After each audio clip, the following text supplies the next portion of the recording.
Hi, and welcome to Simply Happy Conversations. I'm Narelle King, and in today's solo episode, I'll be sharing ideas to help you get organised for back to school. If you're wanting to transition back to school without feeling stressed and overwhelmed, then this episode is for you. Welcome to Simply Happy Conversations. I'm Narelle King, wellness and organisational coach and yin and nidra yoga instructor. This podcast will help you create more time using organisational strategies so that you can start to simplify your life and prioritise your health. I'll be sharing conversations with other health and organisational experts and solo episodes with tips to help you simplify your life and prioritise your health. Thanks for joining me for today's solo episode to help you get organised for the return to school. And I'm going to share with you 7 ideas to help you reduce the stress and so you don't feel so overwhelmed with the return of school. The 7 topics that we're going to cover are stationery, how to set up a command centre, visual routines, creating remindable tags, lunchboxes, uniforms and shoes, and also a system for the schoolwork that comes home. So let's start with number 1, around stationery. We have a container that all our stationery is stored in. It is broken down into little categories, but if you're a macro organizer, it could just be all in one box. And then we get the book list and we look at it and we cross up what we already have. So when the kids bring home from school at the end of the year, their stationery, I will place that into our stationery storage box as well. And then what I've done this year is we've put it aside, or put it in actually already into a pencil case for my daughter and into a box, the things that we did have. And then the things that we still needed, we were taking it into the local stationery for us in Australia, Officeworks, with the book list, and they actually filled the rest of it for us. That is a great system to try so that you're not buying everything that's on the list when you already have those items or multiple items in your home. Number 2 is a command center. So a command center is a place, a central place where you have things like an events calendar or just a big calendar. Maybe it's on a whiteboard. Maybe it has meals for the week, activities that the children might have up on that board. And it's a place where you can go to and you know what's going on and what's happening, or people in the home can go and check it as well. We've been transitioning to a digital calendar planner, but we still have this weekly calendar on a whiteboard. It's in our kitchen area so everyone can see it. Also, the digital calendar means that when you're out and about, you've got access to that anytime as well. But this has really helped as my children have grown up. They can quickly go and have a look and they can see what's going on that day or in the days ahead and throughout the week as well. There's an actual square for each person for every day of the week. But there's so many different ways that you can set this up. And Pinterest has some great boards. I'll also share a link in the show notes that has one of my Pinterest boards, which is all different examples of command centers that you can go to and work out which one's going to suit your family.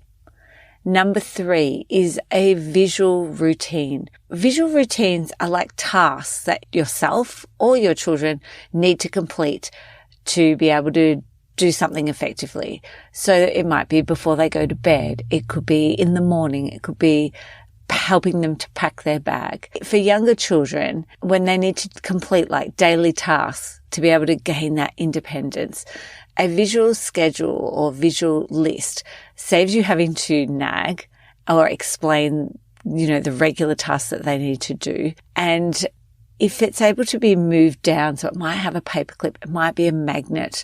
There's so many different ways that you could set this up. It means that you can see in a glance without even actually verbally having to say anything. Or maybe you can just do that one word reminder about one of the things they might have missed on their daily routine. Some of the ideas to put on a visual routine, it could be like the night before. So the things that they need to do, like maybe check their schedule, what subjects they have the next day, getting clothes ready, might be including their school hat.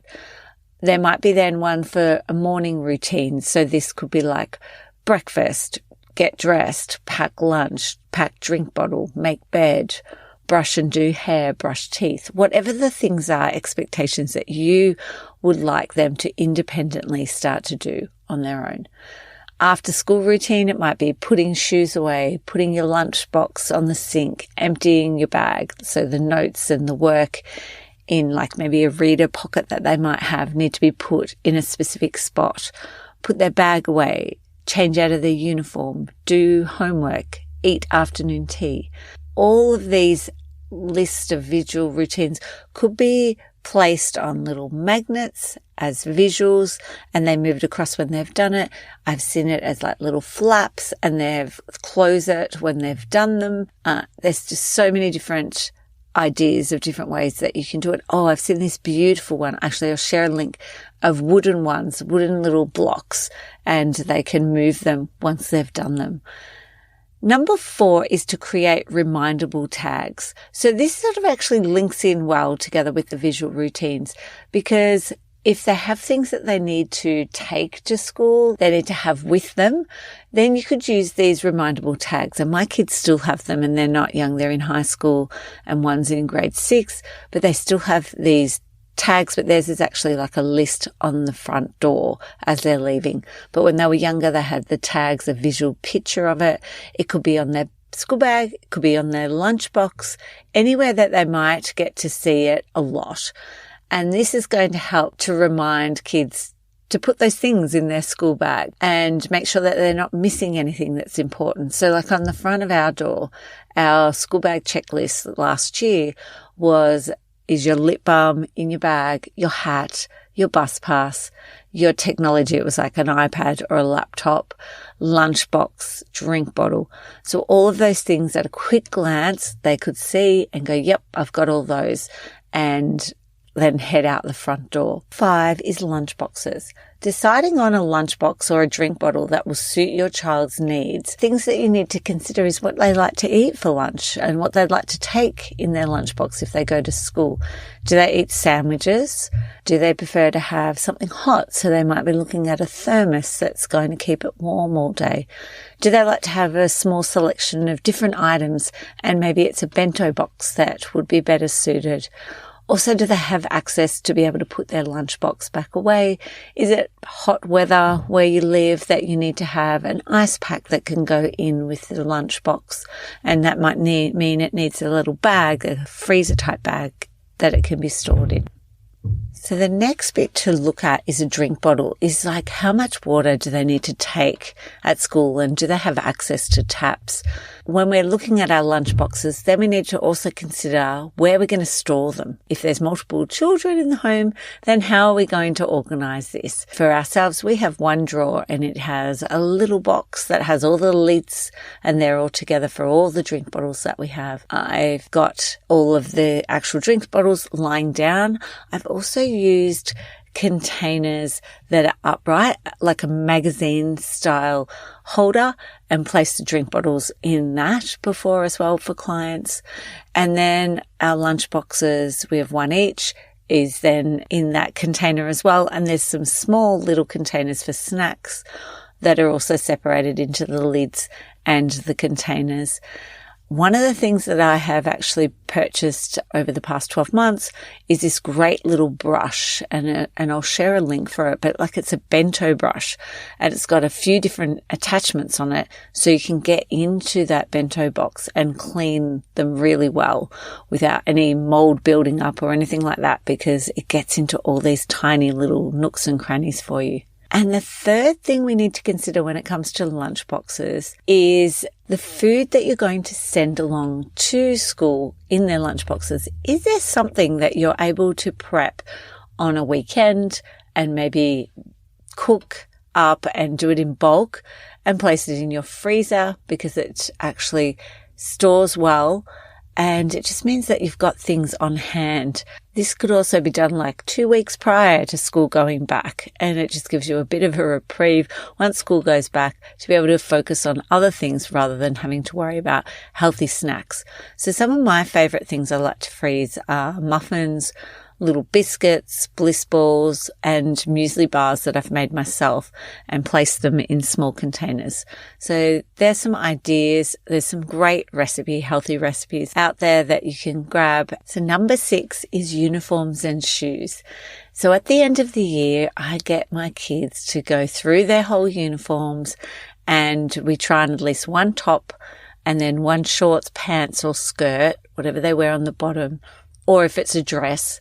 And then I write the size on my phone in my notes section of what they're using or what they're wearing at the moment. I also then work out how many I'm going to need to have for the week, considering that maybe I'm only going to wash on one other day in the middle of the week and then at the end of the week. Does that mean that I need to have almost socks for every single day because I'm only going to get that one wash day and there'll only be one more pair for the end of the week? Also around tops, is there enough sports tops? But just really thinking about what it is in relation to my washing and how I do my washing. Maybe you don't wash, you save it till the end of the week. So therefore you're going to have to look at having one for every day.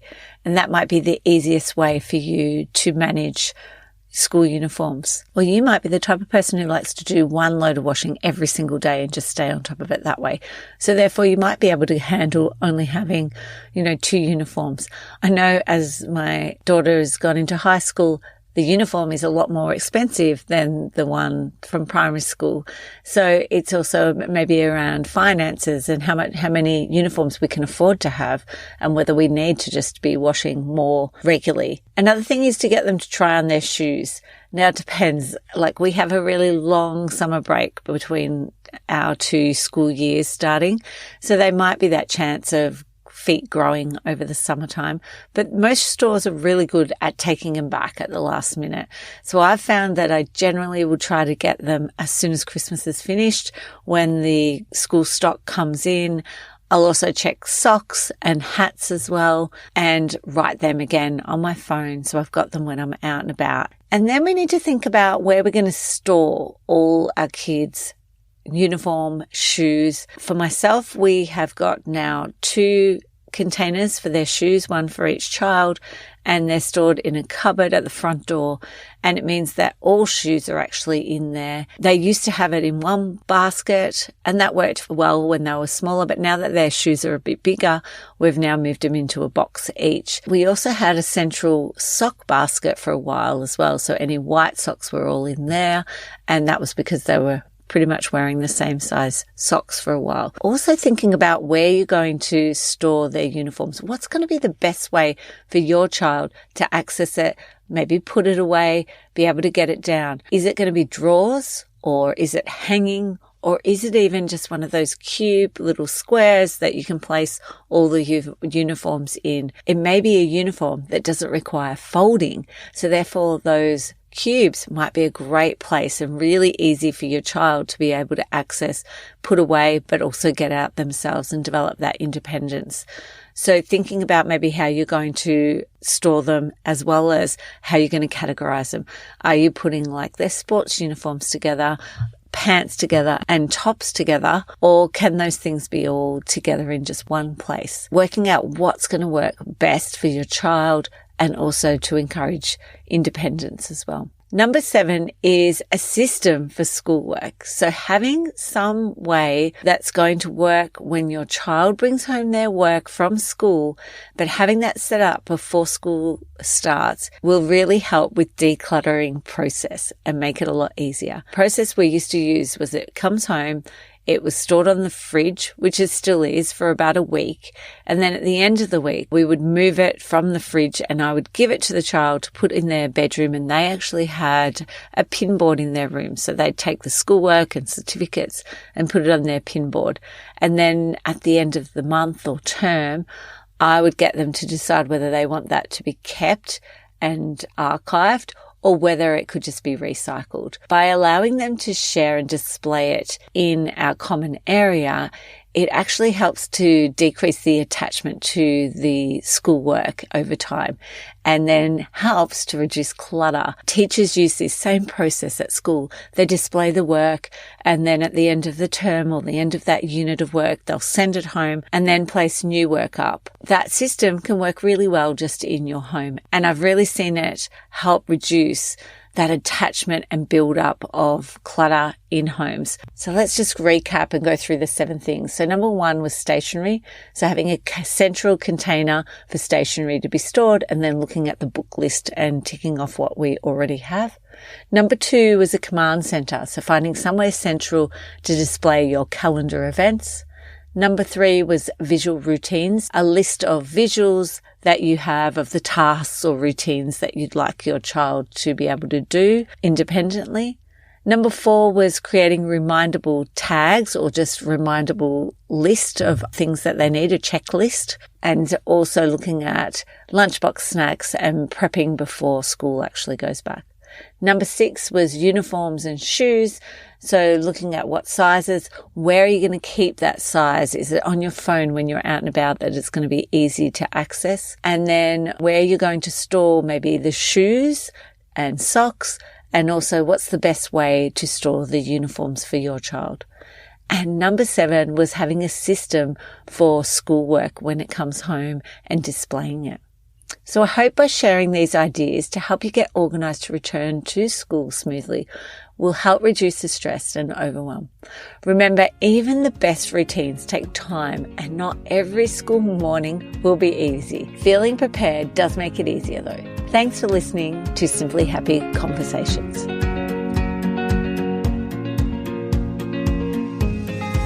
Thank you so much for joining me for today's Simply Happy conversation. If you'd like to reduce your paper and digital clutter and free yourself from the overwhelm of clutter so that you can claim back time and space to enjoy the things you love, head over to simplyhappy.com.au in the resource section and grab the declutter checklist and start to reduce your clutter even with small amounts of time.